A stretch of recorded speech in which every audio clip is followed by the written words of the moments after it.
Class 7 के प्यारे बच्चों, आज आप लोगों को भारत के वैसे क्रांतिकारी वीर योद्धा के बारे में बताने जा रहा हूं, जिनके बारे में आप लोग सुनने के बाद आपको उनके जीवन से बहुत कुछ सीखने को मिलेगा कि भारत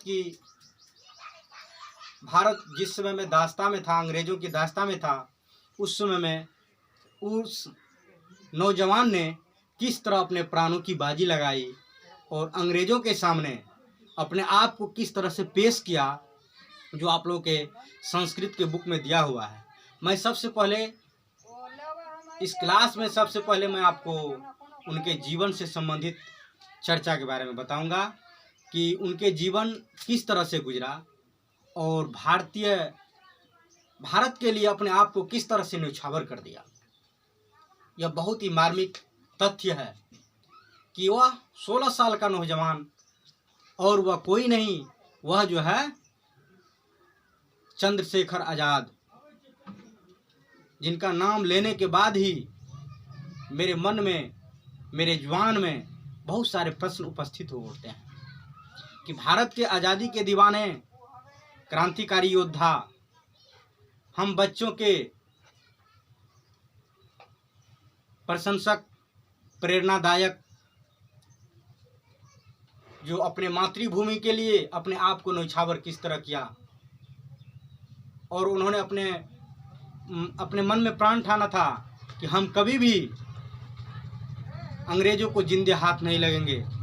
देश की आज़ादी के लिए जो उन्होंने किया वह हर भारतीय के लिए एक प्रेरणादायक बन गया।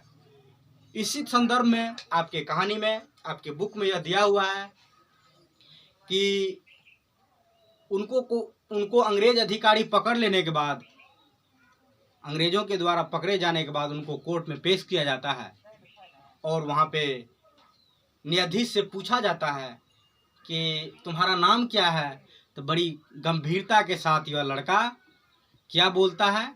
वह योद्धा उस समय में लड़का के रूप में था, 16 वर्ष के नौजवान था, तो उस समय बोलते हैं कि मेरा नाम आज़ाद है, आज़ाद। और तब फिर उनको पूछा जाता है कि तुम्हारे पिताजी का क्या नाम है। तो वह उस समय कहते हैं स्वाधीनता, स्वाधीनता, है ना। फिर उनके बाद उनको पूछा जाता है तुम्हारा घर कहाँ है। तो वह अपना घर कहाँ बताते हैं, अपना घर कारावास यानी जेल खाना बताते हैं। और फिर भारत माता की जय करने के बाद, जय जयकार का नारा लगाने के बाद, अंग्रेज़ों के न्यायाधीश के द्वारा दिए गए निर्देशानुसार उसको 15 बेंत लगातार उनके पीठ पर बरसाया जाता है। जो 15 बेंत जब लगातार लगता है उनके पीठ पर, तो एक एक बेंत के साथ भारत माता की जय, भारत माता की जय बोलते हुए अपने आप को गुंजायमान करता है। वो दृश्य देखने को मिलता है, आपके रोंगटे खड़े हो जाएंगे, मेरे रोंगटे खड़े हो जाएंगे कि वाकई वह भारत माँ के सच्चे सपूत थे कि जिन्होंने एक एक बेंत पर भारत माता का ही नारा लगाते रहा, लेकिन अपने आप को पीछे नहीं किया। हिला देने वाला यह चैप्टर भारत माँ के उस वीर जवानों के बारे में आपसे रूबरू कराएगा कि हम विद्यार्थी पढ़ते हैं तो किस लिए पढ़ते हैं, हमारा मुख्य उद्देश्य क्या है पढ़ने का।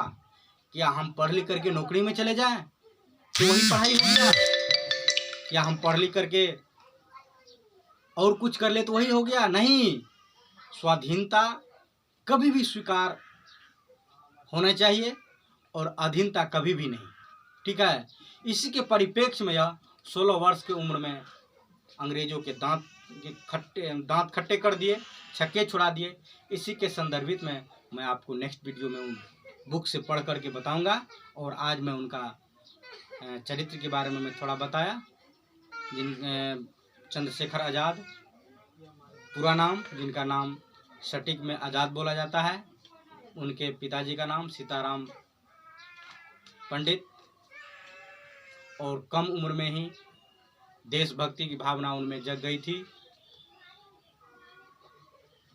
और संगठन को तगड़ा करने के लिए इनके साथी सहयोगी बटुकेश्वर दत्त भगत सिंह, ये सब इनके सहयोग में रहे और देश को आज़ाद कराने में इन लोगों का बहुत बड़ा योगदान। क्रांतिकारी योद्धा थे जिनका हम तुलना किसी से नहीं कर सकते हैं। हम अपने जीवन में उनके चरित्र का मनन कर सकते हैं, उनके जीवन से हमको कुछ शिक्षा लेना चाहिए। और इसी के संदर्भ में मैं अगला वीडियो में मैं फिर आपसे मिलता हूं और मिल करके बताता हूं कि किस तरह वह अपने भारत माँ की आज़ादी के लिए, अपने भारत माँ की बंदी को छुड़ाने के लिए अपने आप को न्यौछावर कर दिया। इनमें समझने में किसी तरह कोई दिक्कत होगा तो ज़रूर आप हमको कमेंट सेक्शन में पूछिएगा। बहुत बहुत धन्यवाद।